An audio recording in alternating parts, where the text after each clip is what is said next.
Social media relationships are a genre, not a template.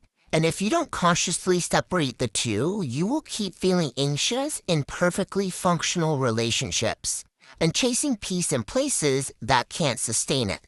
Let's say this clearly without shaming or soothing. What you're watching online is marketing, not marriage. Princess treatment, bare minimum versus provider.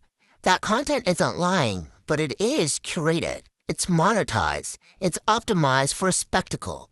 And very often, it's funded by debt, brand deals, or power imbalances you never see. What it shows you is spending, gestures, highlight moments. What it does not show you is how decisions get made, how conflict is repaired, how money stress is handled when life gets real, what happens during illness, grief, layoffs, aging parents, or kids. That's not accidental.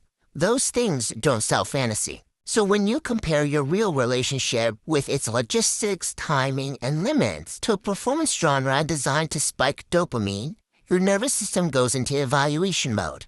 You start asking, is this enough? Am I settling? Why doesn't it look like that? That's not intuition. That's comparison-induced dysregulation. And here's a part no one tells you. A man paying for everything while the woman just exists is not a relationship model. It's a fantasy role that only works if he has extreme surplus. She gives up agency, and neither person ever changes. That's not real partnership, and it's not sustainable for most people. Real-life provider energy looks quieter. It looks like consistency over time, transparency, shared reality, mutual planning, giving that grows as life builds. It doesn't always photograph well, and that's why it messes with you. Because fantasy teaches you love equals constant giving, safety equals visible spending, proof equals spectacle. But reality teaches you something else. Love equals anticipation and care. Safety equals consistency and repair. Proof equals reliability when things are inconvenient.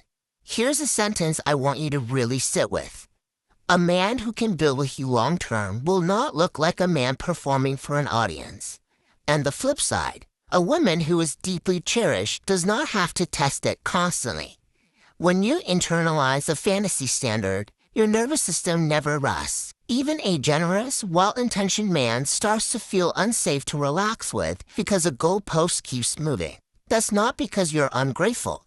It's because you're comparing real life to a highlight reel designed to sell desire. So no, you're not lowering your standards, you're upgrading them. From how impressive does this look? To